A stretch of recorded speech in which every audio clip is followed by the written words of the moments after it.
안녕하세요. 제 이름은 김명자입니다. 올해 나이 72살이 되었습니다. 제 인생이 어떻게 이렇게 됐는지 지금부터 말씀드리겠습니다. 저는 평범한 삶을 살았습니다. 남편과 함께 40년을 살며 아들 제모와 딸 제희를 키웠죠. 우리 부부는 자식들을 위해 모든 것을 바쳤습니다. 제모가 대학에 갈 때도 제희가 결혼할 때도 우리는 기꺼이 도왔습니다. 그래서 노후 준비는 제대로 하지 못했지만 그땐 그게 중요하지 않았습니다. 자식들이 잘 되는 게 우리의 행복이었거든요. 남편과 저는 매일 아침 함께 동네 공원을 산책했습니다. 그날도 평소와 다름없이 남편의 손을 잡고 걸었죠. 봄날의 상쾌한 공기를 마시며 우리는 소소한 이야기를 나누고 있었습니다. 여보, 오늘 저녁엔 뭘 해 먹을까? 응, 된장찌개 어때?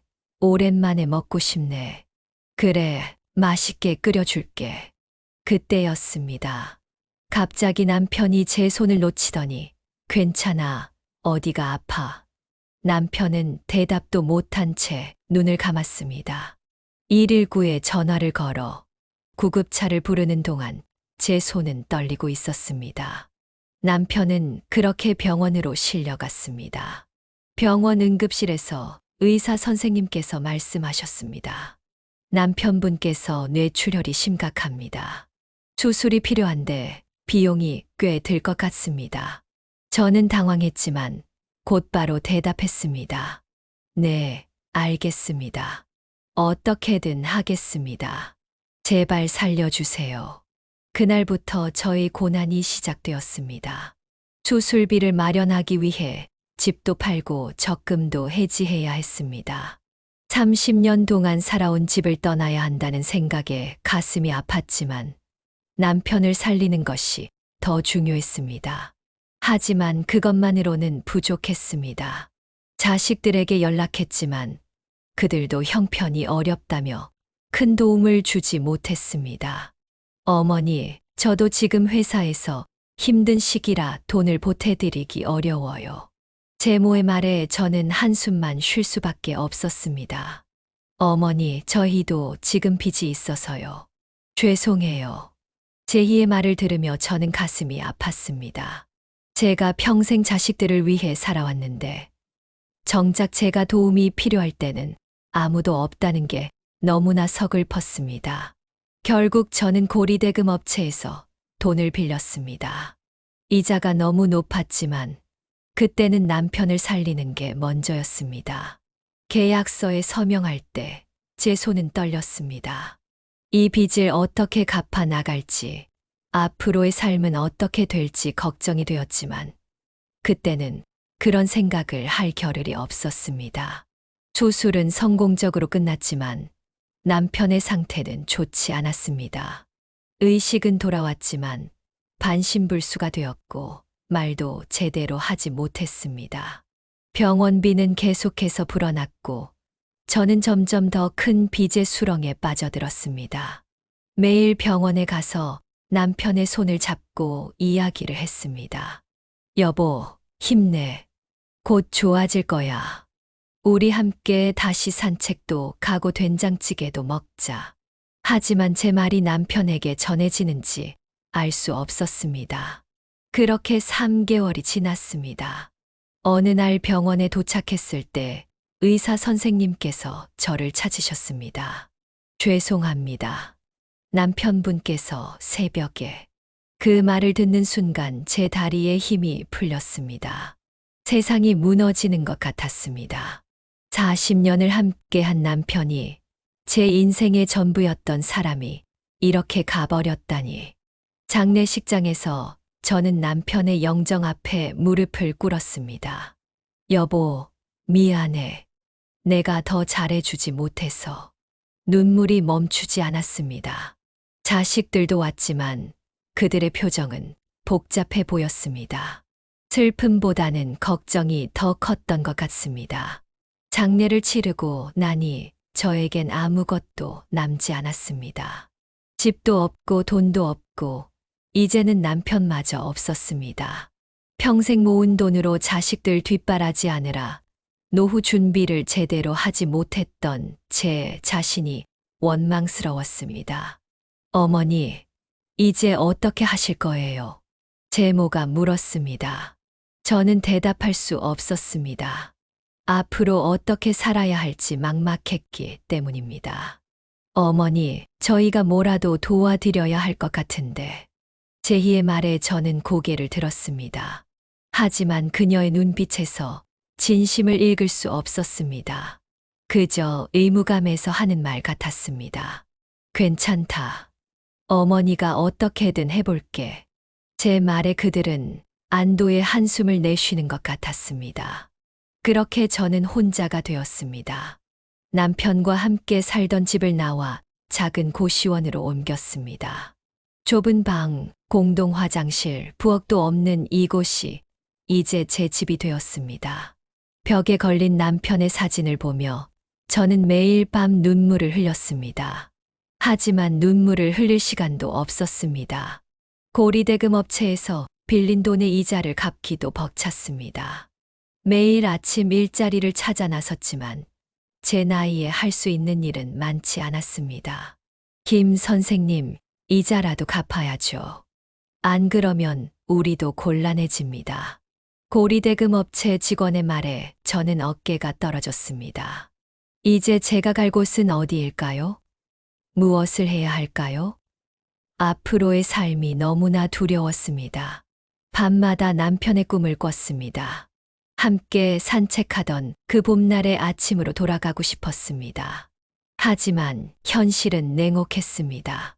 이건 호사스러운 꿈일 뿐이었고 빚더미에 앉아 하루하루를 견뎌내야 했습니다. 그렇게 제 인생의 가장 어두운 시기가 시작되었습니다. 고시원에서의 생활이 한 달째 접어들었습니다. 매일 아침 일어나면 남편이 없다는 현실에 가슴이 아팠습니다. 하지만 그보다 더 고통스러운 건 앞으로의 삶에 대한 두려움이었습니다. 어떻게 해야 돼? 벽에 걸린 남편의 사진을 보며 중얼거렸습니다. 그때 핸드폰이 울렸습니다. 고리대금 업체였습니다. 김 선생님, 이자 납부일이 다가오고 있습니다. 꼭 기일 내에 납부해 주셔야 합니다. 네, 알겠습니다. 꼭 마련해서 갚겠습니다. 전화를 끊고 한숨을 내쉬었습니다. 이대로는 안 되겠다는 생각이 들었습니다. 제모야, 엄마다. 잠깐 만날 수 있을까? 아들에게 전화를 걸었습니다. 제모는 잠시 망설이더니 승낙했습니다. 다음 날 저는 제모가 다니는 회사 근처 카페에서 그를 만났습니다. 오랜만에 보는 아들의 모습은 피곤해 보였습니다. 어머니, 오랜만이에요. 어떻게 지내세요? 그럭저럭 살고 있다. 너는 어때? 저야 뭐 항상 바쁘게 지내죠. 어색한 침묵이 흘렸습니다. 저는 용기를 내어 말을 꺼냈습니다. 뭐야, 사실 엄마가 좀 어려운 상황이야. 혹시 말을 끝맺기 전에 제모가 말을 잘랐습니다. 어머니, 죄송해요. 제가 지금 회사에서 중요한 프로젝트를 맡고 있어서 정신이 없어요. 돈을 빌려드리고 싶어도 여유가 없어요. 제모의 말에 저는 가슴이 철렁 내려앉았습니다. 하지만 이해하려 노력했습니다. 그래, 엄마도 너 사정 이해한다. 하지만 잠시만이라도 엄마랑 같이 살면 안 될까? 제모의 표정이 굳어졌습니다. 어머니, 저희 집이 좁아서요. 그리고 아이들도 있고. 죄송해요. 저는 더 이상 말을 잇지 못했습니다. 아들의 눈빛에서 거부감을 읽었기 때문입니다. 그래, 알겠다. 너무 바쁘게 살지 마라. 건강 챙기고. 카페를 나오는 발걸음이 무거웠습니다. 이제 마지막 희망은 딸 제이뿐이었습니다. 다음 날 저는 제이의 집을 찾아갔습니다. 초인종을 누르고 기다리는 동안 가슴이 뛰었습니다. 문이 열리고 제이가 나왔습니다. 어머니, 갑자기 웬일이세요? 제희야, 엄마가 좀 어려운 상황이야. 제희는 저를 집 안으로 들였습니다. 하지만 제희의 표정은 밝지 않았습니다. 어머니, 저도 사정이 있어요. 남편과 관계가 좋지 않아서 이혼할 것 같아요. 지금 제가 어머니를 돌볼 여력이 없어요. 제희의 말에 저는 할 말을 잃었습니다. 제 딸의 불행한 소식에 마음이 아팠지만 동시에 제 처지를 생각하니 눈물이 났습니다. 그래, 엄마 이해한다. 너무 힘들어하지 마라. 제희의 집을 나오면서 저는 완전히 절망에 빠졌습니다. 이제 제가 갈 곳은 어디도 없었습니다. 그날 밤 저는 고시원 방에 앉아 지난 날을 회상했습니다. 아이들이 태어났을 때의 기쁨, 그들이 자랄 때 느꼈던 행복, 그리고 그들을 위해 남편과 함께 모든 것을 바쳤던 시간들. 내가 뭘 잘못했을까? 자문자답을 반복하며 밤을 지새웠습니다. 다음 날 아침 고시원 주인이 찾아왔습니다. 선생님, 방세 언제쯤 주실 수 있나요? 죄송합니다. 조금만 더 기다려 주세요. 하지만 주인의 표정은 단호했습니다. 이번 주까지만 기다리겠습니다. 그때까지 안 주시면 나가셔야 합니다. 그 말을 듣고 저는 마지막 결심을 했습니다. 다시 한번 자식들을 찾아가기로 한 것입니다. 먼저 제모의 집으로 갔습니다. 하지만 문은 굳게 잠겨 있었고 아무도 응답하지 않았습니다. 이웃에게 물어보니 제모의 가족이 여행을 갔다고 했습니다. 절망 속에서 제희의 집으로 향했습니다. 제희는 집에 있었지만 그녀의 표정은 냉담했습니다. 어머니, 제발 이러지 마세요. 저도 지금 힘들다고 했잖아요. 제희야, 엄마가 길거리에 나앉게 생겼다. 잠시만 도와주면 안 될까? 어머니, 저도 이제 곧 이혼하고 혼자 살아야 해요. 어머니를 돌볼 수가 없어요. 제희의 단호한 거절에 저는 그 자리에 주저앉고 말았습니다. 제가 그토록 사랑하고 아꼈던 자식들에게 이렇게 버림받을 줄은 꿈에도 몰랐습니다. 제희야, 내가 어렸을 때 아프면 밤새 안고 있었던 게 누구였는지 기억하니? 엄마가 너한테 해줬던 것들 잊었니? 눈물을 흘리며 말했지만 제희의 마음은 움직이지 않았습니다. 어머니, 그만 가주세요. 제발요. 그렇게 저는 제희의 집에서도 쫓겨나다시피 나왔습니다. 이제 정말로 갈 곳이 없어졌습니다. 비틀거리며 걸어가다 공원 벤치에 앉았습니다. 주머니에는 1,000원짜리 지폐 몇 장이 전부였고 가방에는 옷 몇 벌과 남편의 사진이 전부였습니다. 여보, 내가 어쩌다 이 지경이 됐을까? 남편의 사진을 보며 중얼거렸습니다. 그때 갑자기 하늘에서 비가 내리기 시작했습니다. 하늘도 나를 버리는구나. 우산도 없이 비를 맞으며 저는 그저 앉아 있었습니다. 지나가는 사람들이 저를 이상한 눈으로 쳐다봤지만 신경 쓰지 않았습니다. 비에 흠뻑 젖은 채로 밤을 지새웠습니다. 아침이 되자 배고픔이 몰려왔습니다. 근처 분식집에 들어가 라면 한 그릇을 시켰습니다. 그것이 제게 남은 마지막 돈으로 먹는 식사였습니다. 이제 저는 정말로 길거리에 나앉게 되었습니다. 평생을 성실하게 살아왔고 자식들을 위해 모든 것을 바쳤던 제가 이렇게 될 줄은 꿈에도 몰랐습니다. 그날 이후로 저는 공원 벤치와 지하철역을 전전하며 노숙 생활을 시작했습니다. 처음에는 너무나 부끄럽고 비참했지만 시간이 지나면서 점점 무감각해져 갔습니다. 거리를 떠돌던 어느 날, 한 노숙자가 제게 다가왔습니다. 아줌마, 일자리 찾고 계세요? 힘 좀 쓸 수 있겠어요? 저는 고개를 끄덕였습니다. 네, 일할 수 있습니다. 그럼 제가 아는 곳을 알려드릴게요. 인력 소개소인데 거기 가면 일당으로 일할 수 있어요. 그의 말에 저는 희망이 생겼습니다. 다음 날 아침 일찍 그가 알려준 인력 소개소로 향했습니다. 도착해 보니 이미 많은 사람들이 줄을 서 있었습니다. 대부분 저보다 젊어 보이는 사람들이었죠. 불안한 마음에 주변을 둘러보았지만 제 또래의 사람은 보이지 않았습니다. 어이, 할머니, 여기서 뭐 하세요? 소개소 직원이 제게 물었습니다. 일하러 왔습니다. 할머니, 여긴 힘쓰는 일하는 곳이에요. 할머니 나이엔 무리예요. 그 말에 저는 고개를 숙였습니다. 하지만 포기할 순 없었습니다. 제발 기회를 주세요. 저 아직 건강해요. 직원은 한숨을 쉬더니 마지못해 고개를 끄덕였습니다. 알겠어요. 하지만 책임은 본인이 져야 해요. 그렇게 저는 첫 일터로 향했습니다. 작은 식당이었습니다. 도착하자마자 사장이 저를 의아한 눈으로 바라봤습니다. 어르신, 여기서 무슨 일을? 일하러 왔습니다. 사장은 난처한 표정을 지었습니다. 죄송하지만 어르신 나이로는 주방 일이 힘드실 텐데. 저는 간곡히 부탁드렸습니다. 제발 기회를 주세요. 열심히 하겠습니다. 사장은 잠시 고민하더니 마지못해 허락했습니다. 알겠습니다. 하지만 무리하지 마세요. 그렇게 저희 식당 일이 시작되었습니다. 처음에는 모든 것이 낯설고 힘들었습니다.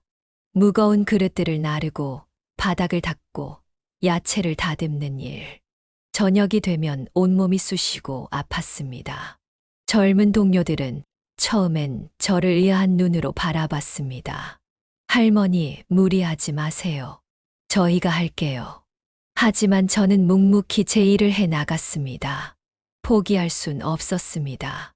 이 일을 잃으면 다시 거리로 나가야 한다는 생각에 더욱 열심히 일했습니다. 김 어르신, 쉬엄쉬엄 하세요. 너무 무리하시면 안 돼요. 사장의 걱정 어린 목소리가 들렸지만 저는 계속 일했습니다. 날이 갈수록 몸은 점점 더 힘들어졌습니다. 하지만 동시에 조금씩 일에 익숙해지기 시작했습니다.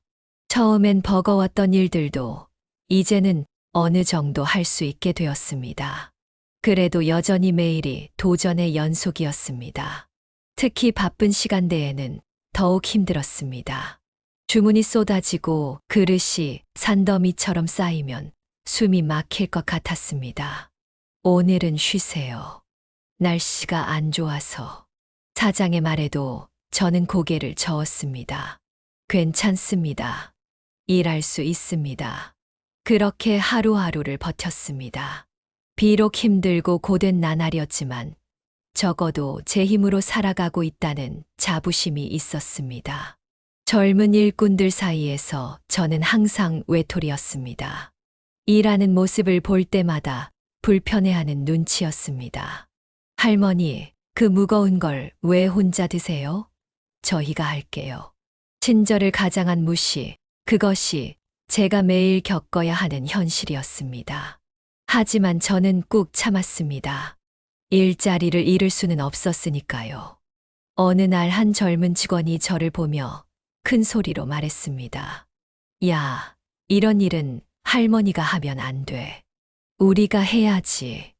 그 말에 저는 화가 났습니다. 하지만 참았습니다.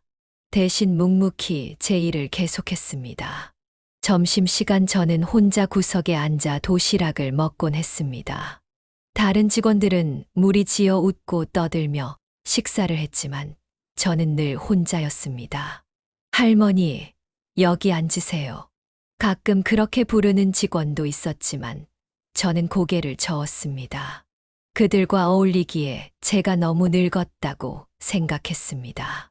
하루하루가 지나면서 저는 점점 더 고립되어 갔습니다.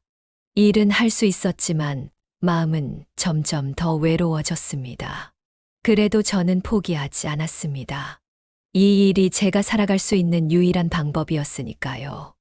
일당을 모아 가끔 찜질방에서 하룻밤을 보내는 것이 유일한 위안이었습니다. 매일 밤 허름한 잠자리에서 남편의 사진을 보며 중얼거렸습니다. 여보, 보고 있지. 내가 이렇게 열심히 살고 있어. 비록 지금은 힘들고 고된 나날이지만 언젠가는 이 시간들이 제게 큰 힘이 되리라 믿어. 이 경험들이 쌓여 제 인생의 밑거름이 될 거라고 생각했습니다. 그렇게 저는 하루하루를 버텨냈습니다. 나이 많은 저를 무시하는 젊은 직원들 사이에서 고된 노동을 하며 하루하루를 살아갔습니다. 날이 갈수록 식당 일은 더욱 힘들어졌습니다. 나이든 제게는 매일이 버거운 도전이었습니다. 하지만 그나마 일거리가 있다는 것에 감사했습니다. 김 어르신, 오늘은 여기서 일하세요. 매일 아침 사장의 지시에 따라 이 일터 저 일터를 옮겨 다녔습니다. 한 곳에 정착하지 못하고 이리저리 떠도는 신세가 되었습니다. 어르신, 오늘부터 이틀간은 일거리가 없어요. 죄송합니다. 그런 말을 들을 때면 가슴이 철렁 내려앉았습니다. 일당으로 겨우 낀 일을 해결하는 제게 하루라도 일을 못하면 당장 굶어야 했습니다. 추운 겨울이 찾아왔습니다. 바람이 뼛속까지 파고드는 날, 저는 식당 한편에서 몸을 웅크리고 있었습니다. 김 어르신 춥지 않으세요? 저기 난로 있는데 가서 좀 쉬세요. 젊은 동료의 말에 고개를 저었습니다. 괜찮아. 넌 신경 쓰지 마. 나는 좀 이따 움직일 거야. 사실 몸은 얼어붙는 것 같았지만 쉴 수는 없었습니다. 쉬는 모습을 보이면 나약해 보일까 두려웠습니다. 그날 밤 차가운 바람에 온몸이 떨렸습니다. 주머니를 뒤졌지만 대부분을 고리대금 업체에 입금하고 남은 1,000원짜리 지폐 몇 장이 전부였습니다. 이대로는 안 되겠구나.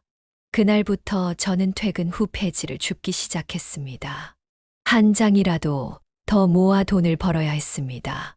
어르신, 이 시간에 뭐 하세요? 지나가던 사람들이 가끔 물었습니다. 아, 그냥 운동 삼아 산책하는 거예요. 부끄러워 사실을 말할 수 없었습니다. 며칠 후 겨우 모은 폐지를 팔아본 돈으로 찜질방을 찾았습니다. 아, 따뜻하다. 찜질방 온돌에 누우니 그간의 피로가 풀리는 것 같았습니다. 하지만 동시에 눈물이 났습니다. 이렇게 사는 게 맞는 걸까? 하는 의문이 들었습니다. 다음 날 아침 몸은 좀 나아졌지만 마음은 더욱 무거워졌습니다. 다시 추운 현실로 돌아가야 한다는 생각에 발걸음이 떨어지지 않았습니다. 식당에 도착하니 사장이 저를 불렀습니다. 김 어르신, 오늘은 조금 다른 일을 해주셔야 할 것 같아요. 괜찮으시겠어요? 저는 망설였습니다. 뭔가 평소와 다른 일이라는 게 걱정되었지만 거절할 수는 없었습니다. 네, 할 수 있습니다. 그날 저는 뜨거운 기름에 튀김을 해야 했습니다. 처음 해보는 일이라 서툴렀고 뜨거운 기름이 손에 튀어 화상을 입기도 했습니다. 김 어르신, 괜찮으세요? 젊은 직원이 걱정스럽게 물었지만 저는 괜찮다고 대답했습니다. 아픈 티를 낼 수 없었습니다. 그때였습니다. 갑자기 어지러움이 몰려왔고 순간 정신이 흐릿해졌습니다. 제가 들고 있던 뜨거운 기름팬이 바닥으로 떨어졌습니다. 조심하세요. 누군가의 외침이 들렸지만 이미 늦었습니다. 뜨거운 기름이 제 다리에 쏟아졌고 극심한 통증이 느껴졌습니다. 주변 사람들이 황급히 달려왔습니다. 어르신, 괜찮으세요? 빨리 119 불러요. 정신이 흐릿해지는 가운데 구급차 소리가 들렸습니다. 병원에 도착해서야 정신을 차렸습니다. 의사가 다가와 상태를 설명했습니다. 다행히 큰 화상은 아닙니다. 하지만 이도 화상이고 감염 위험이 있어서 당분간 무리하시면 안 됩니다. 그 말에 저는 가슴이 덜컥 내려앉았습니다. 일을 못한다는 건 곧 생계가 끊긴다는 뜻이었습니다. 퇴원하시면 치료비를 내셔야 합니다. 간호사의 말에 저는 난감해졌습니다. 1,000원짜리 지폐 몇 장이 전부였으니까요. 혹시 나중에 갚을 수 있을까요? 간호사는 난처한 표정을 지었습니다. 죄송합니다만 그건 어려울 것 같아요. 결국 저는 제대로 된 치료도 받지 못한 채 병원을 나왔습니다. 다리는 여전히 아팠지만 그것보다 마음이 더 아팠습니다. 그날 이후로 저희 생활은 더욱 힘들어졌습니다. 다친 다리 때문에 식당 일은 할 수 없었고 그나마 하던 폐지 줍는 일도 제대로 하지 못했습니다. 김 어르신 많이 좋아지셨어요? 언제쯤 일하러 오실 수 있을까요? 가끔 사장에게서 전화가 왔지만 저는 대답할 수 없었습니다. 언제 다시 일할 수 있을지, 아니 다시 일할 수는 있을지조차 확신할 수 없었습니다. 날이 갈수록 생활은 더욱 궁핍해졌습니다. 끼니를 거르는 일도 잦아졌고 찜질방에 가는 것도 사치가 되었습니다. 내가 언제까지 이럴 수 있을까? 매일 밤 잠들기 전 이런 생각이 들었습니다. 점점 더 깊은 절망에 빠져갔습니다. 이제는 희망조차 보이지 않았습니다. 매일 밤 잠들기 전 내일 아침에 눈을 뜨지 않았으면 좋겠다고 생각했습니다. 여보, 나 너무 힘들어. 이제 그만 포기해도 될까? 남편의 사진을 보며 중얼거렸습니다. 하지만 그때마다 남편의 목소리가 들리는 것 같았습니다. 여보, 힘내. 아직 포기하기엔 일러. 그 목소리에 힘을 내어 하루하루를 버텼습니다. 하지만 현실은 나아질 기미가 보이지 않았습니다. 어느 날 길을 걷다 우연히 거울에 비친 제 모습을 보았습니다. 초라하고 말라빠진 노인의 모습이 거기 있었습니다. 그 모습을 보며 저는 깊은 한숨을 내쉬었습니다. 내가 언제부터 이렇게 됐을까? 그 순간 지나가던 젊은이들이 저를 힐끗 보더니 수군거렸습니다. 저 할머니 좀 봐. 왜 저러고 사시나? 그 말에 가슴이 찢어지는 것 같았습니다. 한때는 저도 꿈과 희망이 있었고 가족을 위해 열심히 살았던 사람이었는데 이제는 그저 길거리를 떠도는 늙은이에 불과했습니다. 세상은 저를 버렸고 저 역시 세상에 대한 희망을 잃어가고 있었습니다. 그날 밤 저는 한강 다리 위에 서 있었습니다. 차가운 강물을 바라보며 모든 것을 포기하고 싶다는 생각이 들었습니다. 하지만 그때 문득 아들 제모와 딸 제희의 얼굴이 떠올랐습니다. 어머니가 이렇게 끝내면 안 되지. 눈물을 흘리며 다리를 내려왔습니다. 아직은 포기할 수 없었습니다. 비록 지금은 절망 속에 있지만 언젠가는 다시 일어설 수 있을 거라는 작은 희망을 붙잡았습니다. 그렇게 저는 또 하루를 버텼습니다. 내일은 어떻게 될지 모르지만 오늘 하루만큼은 살아내야 했습니다. 비록 깊은 절망 속에 있지만 그 속에서도 희망의 끈을 놓지 않으려 했습니다. 다친 다리를 이끌고 저는 다시 일터를 찾았습니다. 다리는 여전히 아팠지만 일을 하지 않으면 당장 굶어야 했기에 아픔을 참았습니다. 새로운 빵집에서 일자리를 구해보려고 했습니다. 작은 동네 빵집이었는데 아직 문을 연 지 얼마 안 된 것 같았습니다. 죄송합니다만 일자리 있나요? 빵집 문을 열고 들어가 물었습니다. 안에서는 젊은 여성이 반죽을 하고 있었습니다. 어머니, 일자리요. 그녀는 놀란 듯 저를 바라봤습니다. 네, 뭐든지 할 수 있습니다. 청소든 설거지든. 글쎄요, 여기는 손님도 많지 않고 제가 혼자 하고 있어서. 그녀의 말에 저는 실망했지만 포기할 수 없었습니다. 제발 기회를 주세요. 품삯도 많이 안 받을게요. 그녀는 잠시 고민하는 듯 했습니다. 일단 며칠만 시험 삼아 해보시겠어요? 대신 정말 힘드실 텐데. 감사합니다. 정말 열심히 하겠습니다. 그렇게 저는 박민숙 씨의 빵집에서 일하게 되었습니다. 처음에는 단순한 청소와 설거지만 했지만 민숙 씨는 저를 무시하지 않고 친절하게 대해 주었습니다.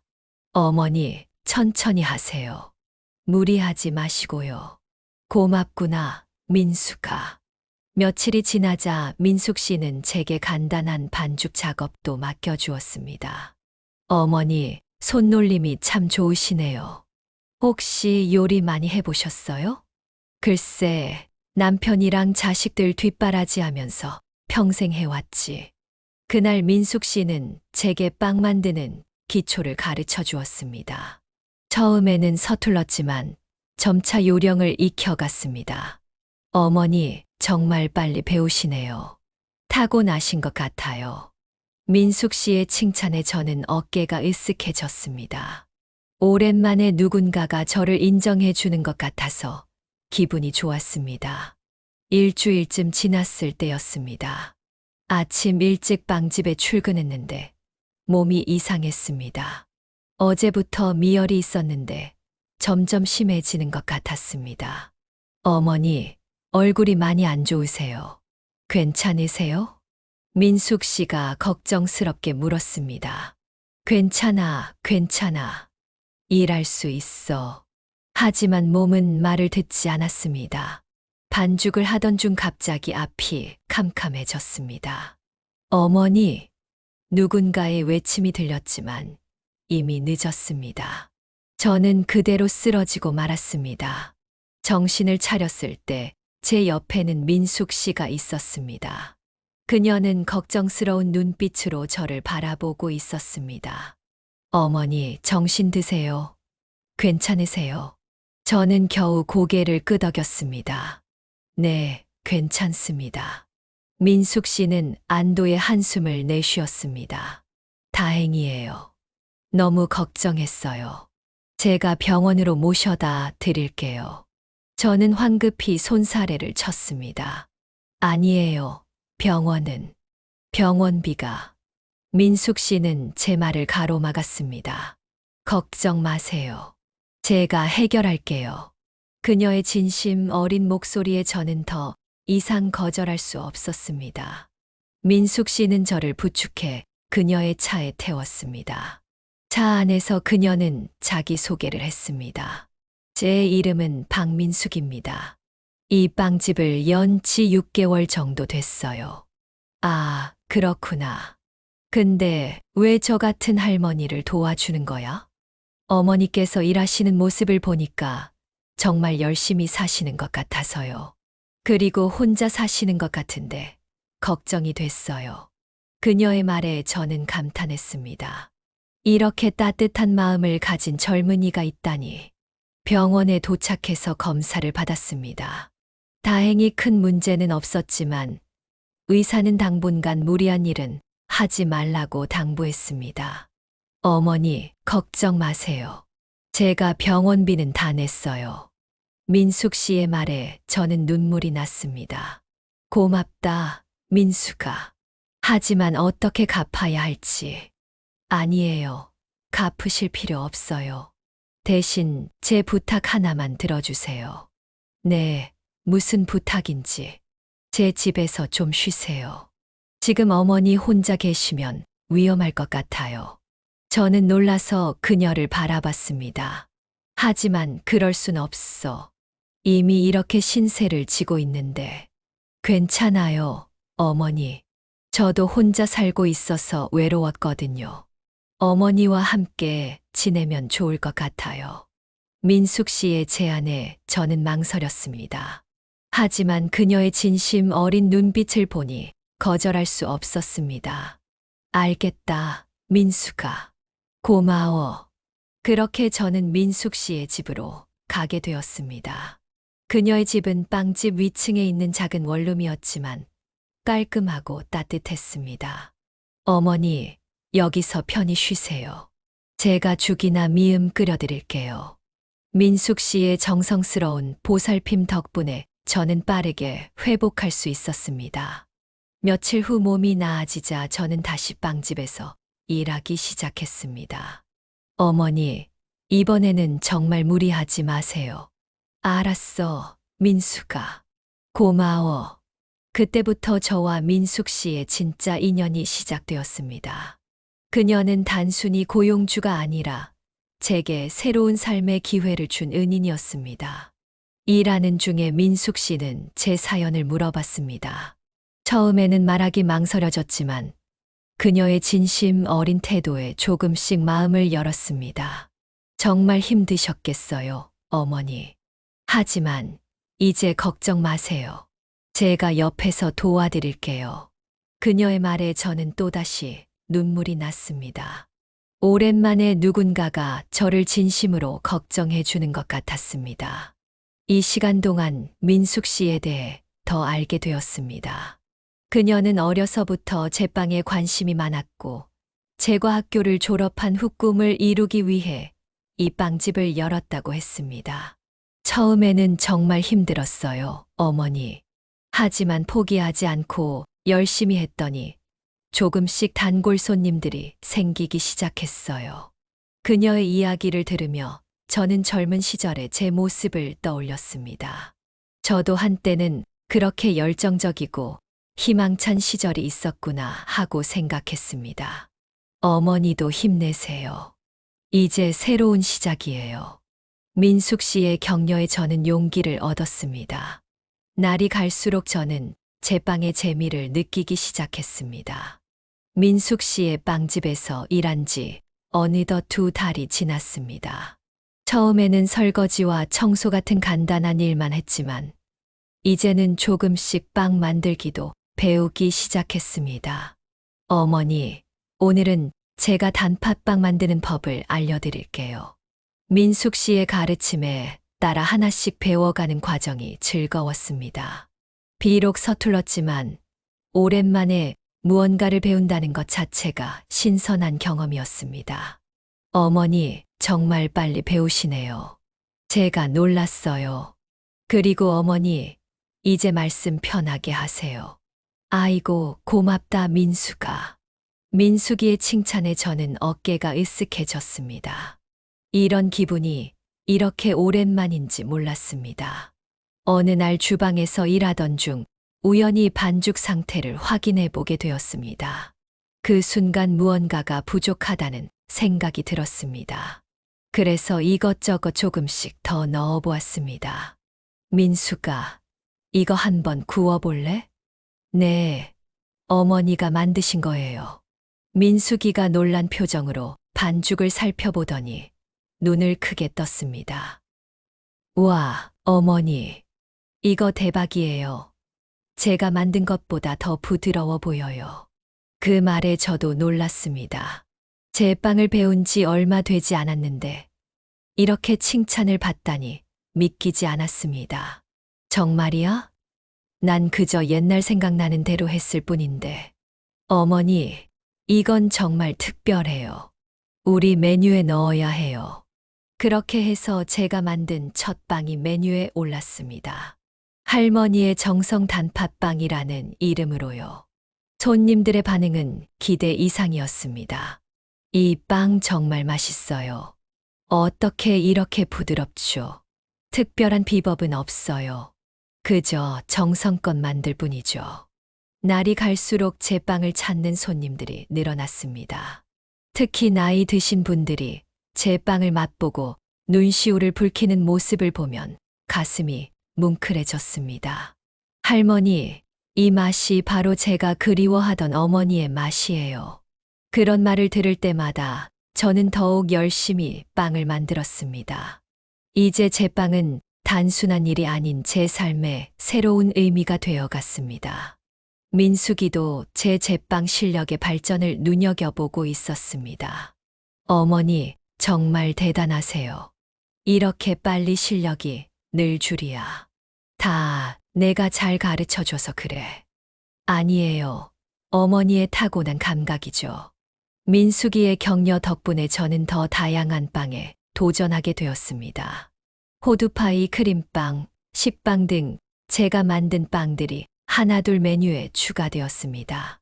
어느 날 한 음식 블로거가 우리 빵집을 찾아왔습니다. 그는 제 빵을 맛보더니 감탄했습니다. 이런 맛은 처음입니다. 오랜 세월의 경험이 느껴지는 깊은 맛이에요. 그의 칭찬에 저는 겸손히 고개를 숙였습니다. 과찬이에요. 그저 정성껏 만들었을 뿐입니다. 그 블로거의 리뷰가 SNS에 올라간 후 빵집은 더욱 바빠졌습니다.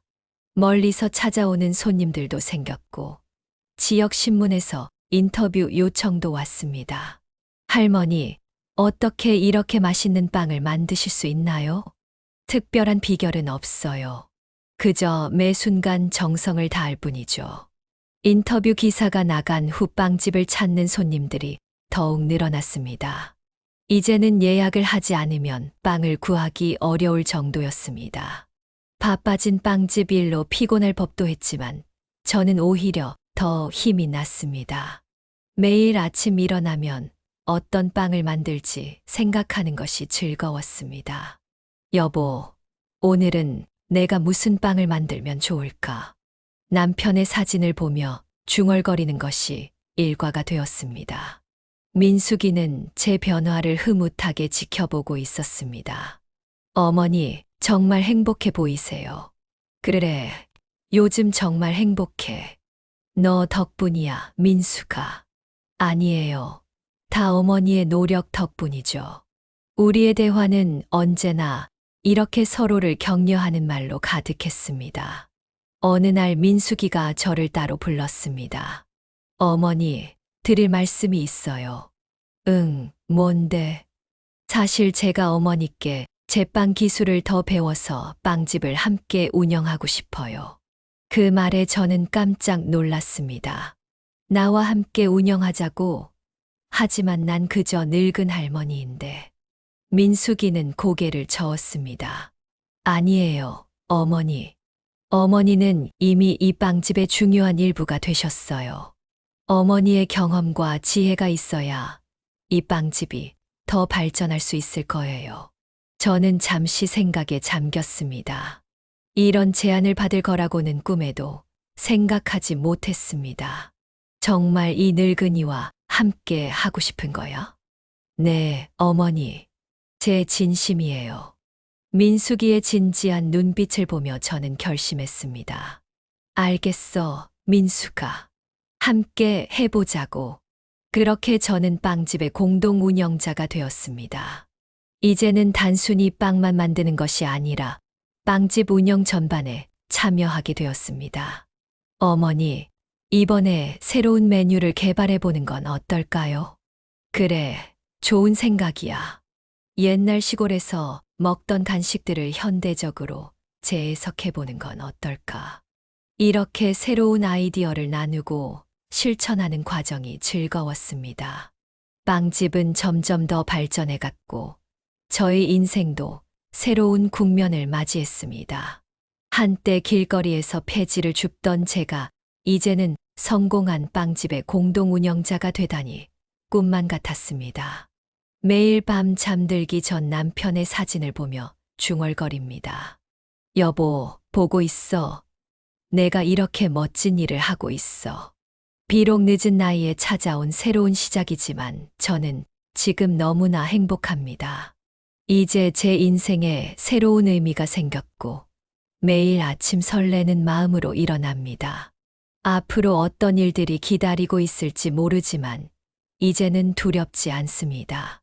민숙이와 함께라면, 그리고 제가 사랑하는 이 일이 있다면 어떤 어려움도 이겨낼 수 있을 것 같습니다. 이것이 바로 제 인생의 새로운 시작입니다. 그리고 저는 이 시작이 멋진 이야기의 서막이 되리라 믿습니다. 민숙이와 함께 빵집을 운영한 지 어느덧 1년이 지났습니다. 그동안 우리 빵집은 놀라운 성장을 이뤘습니다. 제 제빵 실력이 입소문을 타면서 손님들의 발길이 끊이지 않았습니다. 할머니, 오늘도 맛있는 빵 감사합니다. 네, 늘 감사합니다. 더 맛있는 빵으로 보답하겠습니다. 이런 대화를 나눌 때마다 가슴이 뿌듯했습니다. 어느 날 지역 신문사에서 우리 빵집을 취재하러 왔습니다. 기자는 제 인생 이야기에 큰 관심을 보였습니다. 김 선생님, 이렇게 대단한 제빵 실력을 어떻게 갖추게 되셨나요? 저는 잠시 생각에 잠겼다가 대답했습니다. 사실 저는 제빵을 배운 적이 없습니다. 그저 제 인생의 경험과 남편에 대한 그리움을 빵에 담았을 뿐이죠. 기자는 제 말을 열심히 받아 적었습니다. 정말 감동적인 이야기입니다.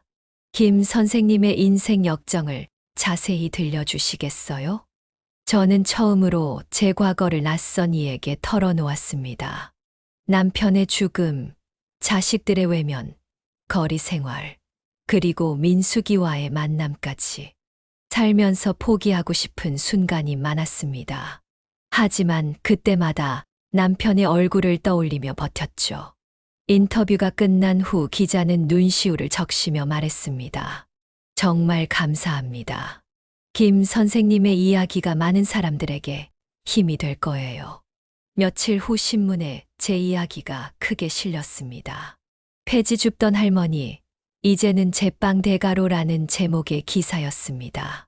그 기사를 본 민숙이는 기뻐하며 말했습니다. 어머니, 대단하세요. 이제 정말 유명해졌어요. 저는 쑥스러워하며 대답했습니다. 다 너 덕분이야, 민숙아. 하지만 그것은 시작에 불과했습니다. 그 기사를 본 한 방송국 PD가 우리 빵집을 찾아왔습니다. 김 선생님, 안녕하세요. 선생님의 이야기를 다큐멘터리로 만들고 싶습니다.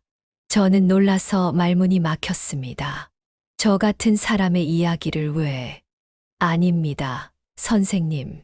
선생님의 인생 역정은 많은 사람들에게 큰 감동과 용기를 줄 수 있습니다. 민숙이가 옆에서 거들었습니다. 어머니, 해보세요.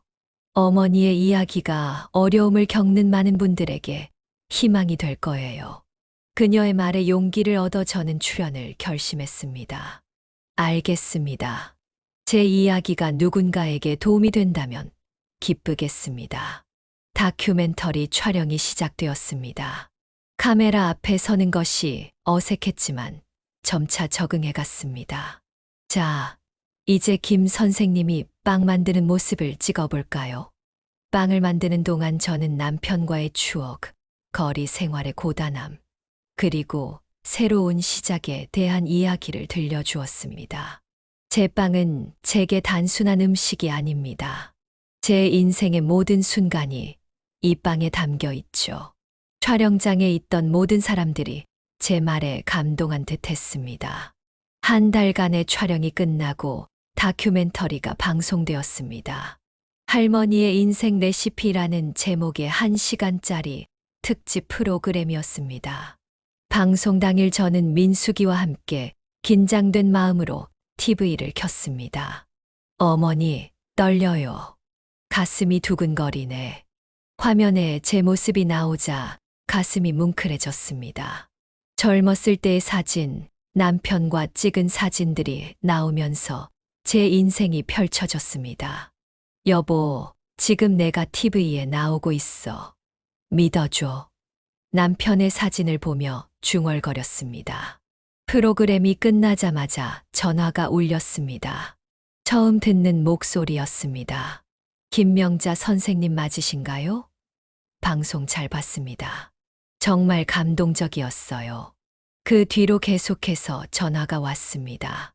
어떤 분은 울면서 말씀하셨습니다. 선생님, 저도 비슷한 처지였는데 선생님 이야기를 듣고 용기를 얻었습니다. 민숙이가 기쁜 목소리로 말했습니다. 어머니, 이제 전국적으로 유명해지셨어요. 다음 날 빵집은 미어 터졌습니다. 전국 각지에서 손님들이 몰려왔습니다. 할머니, 사진 한 장만 찍어주세요. 할머니의 빵을 꼭 먹어보고 싶었어요. 손님들의 반응에 저는 어찌할 바를 몰랐습니다. 그중 한 손님이 다가와 말했습니다. 선생님, 저는 서울에서 왔습니다.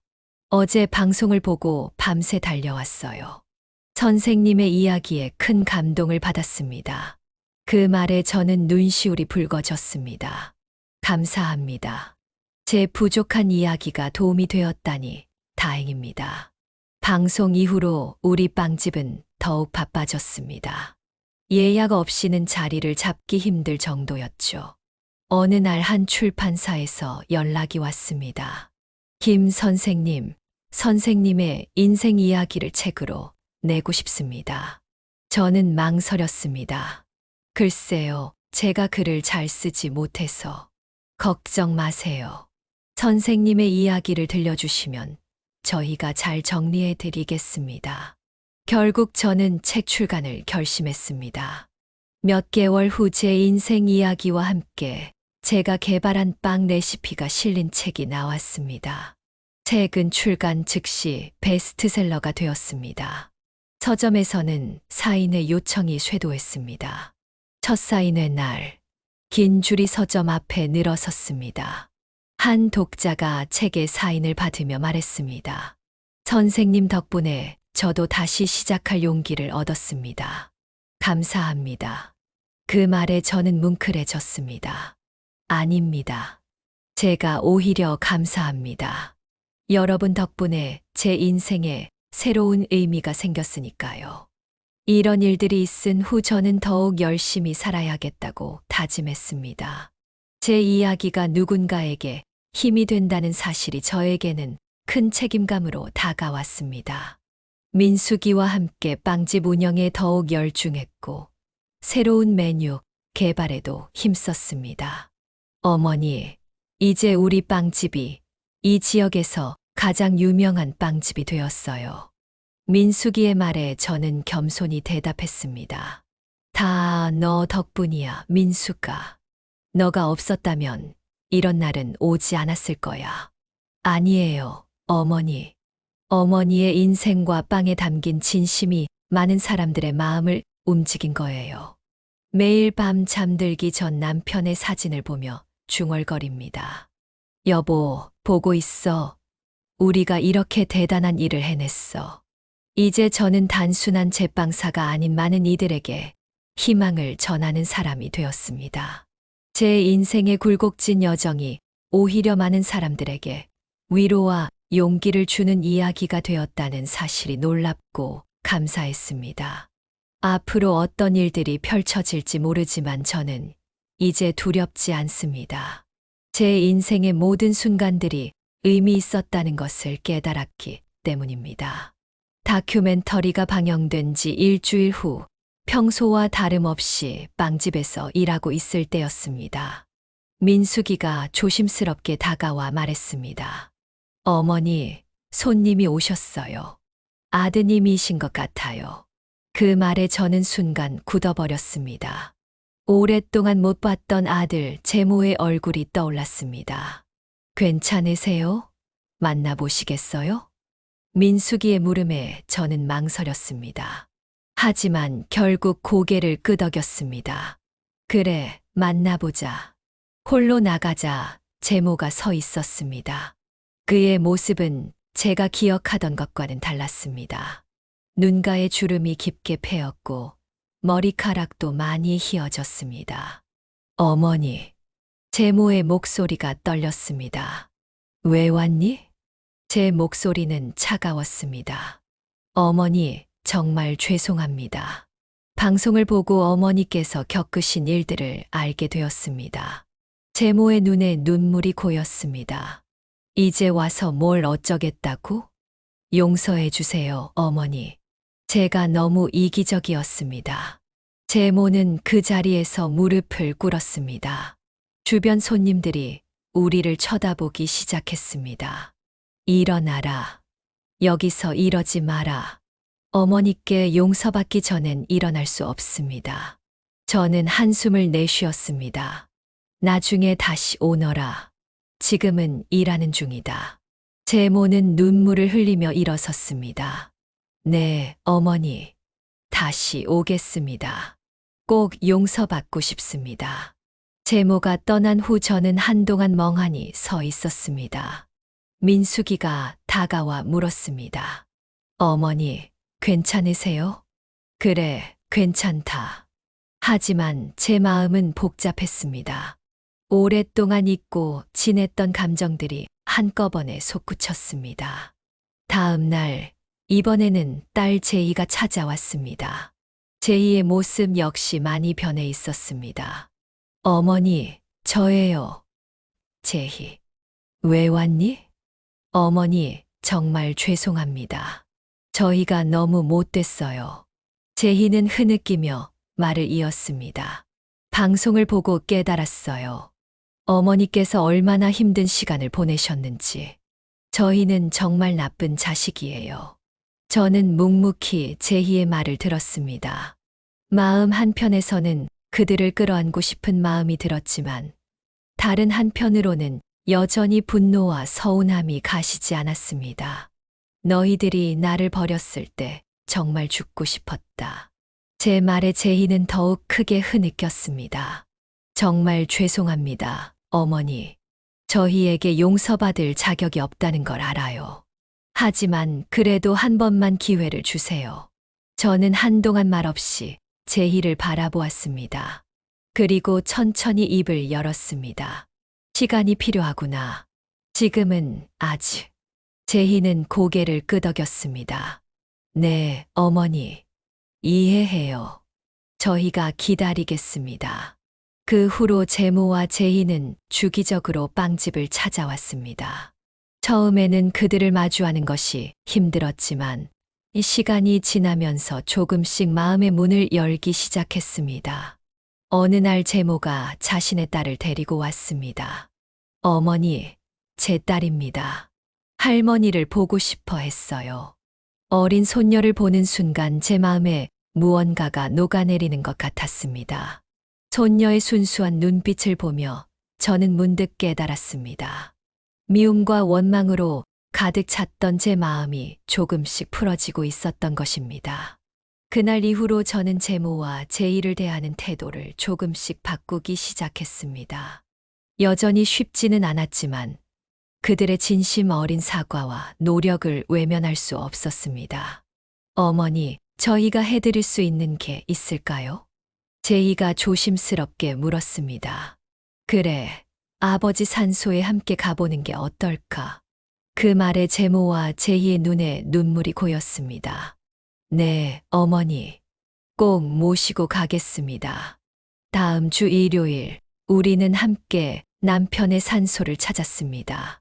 오랜만에 가족이 함께 모인 자리였습니다. 여보, 우리 아이들이 왔어. 이제 화해의 길을 걷고 있다네. 묘비 앞에서 중얼거리는 제 모습을 보며 제모와 제희는 눈물을 흘렸습니다. 아버지, 정말 죄송합니다. 이제부터 어머니를 잘 모시겠습니다. 그 순간 제 마음에 남아있던 마지막 분노의 벽이 무너지는 것을 느꼈습니다. 그래, 이제 다 잊자. 새로 시작하자. 제 말에 제모와 제희는 저를 꼭 안았습니다. 우리 셋은 한동안 그렇게 서로를 끌어안은 채 울었습니다. 그날 이후로 우리 가족은 조금씩 회복되어 갔습니다.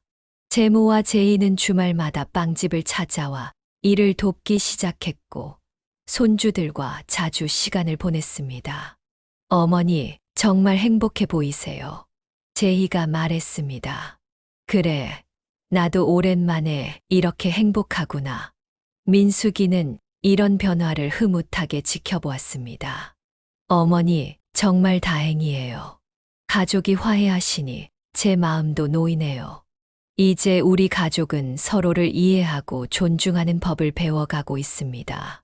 과거의 상처는 완전히 아물지 않았지만 우리는 그 상처를 함께 보듬으며 앞으로 나아가고 있습니다. 매일 밤 잠들기 전 남편의 사진을 보며 중얼거립니다. 여보, 보고 있지? 우리 가족이 다시 하나가 되었어. 당신이 그토록 바라던 일이 이루어졌어. 이제 저는 진정한 성공을 이루었다고 생각합니다. 물질적인 성공도 중요하지만 가족과의 화해와 용서야말로 제 인생 최고의 성공이라고 믿습니다. 앞으로도 우리 가족은 서로를 이해하고 사랑하며 함께 걸어갈 것입니다. 이것이 바로 제가 꿈꾸던 진정한 행복이자 제 인생의 새로운 시작입니다. 여러분, 제 긴 이야기를 끝까지 들어주셔서 감사합니다. 혹시 지금 어려운 시간을 보내고 계신 분들이 있다면 포기하지 마세요. 인생에는 언제나 새로운 기회가 찾아옵니다. 저처럼 늦은 나이에도 새로운 시작이 가능하다는 것을 믿어주세요. 그리고 가족이 있으시다면 서로 미워하고 원망하기보다는 이해하고 용서하려 노력해 보세요. 사랑하는 사람들과 함께하는 시간이 얼마나 소중한지 깨닫게 될 거예요. 제 이야기가 여러분에게 조금이라도 힘이 되었기를 바랍니다.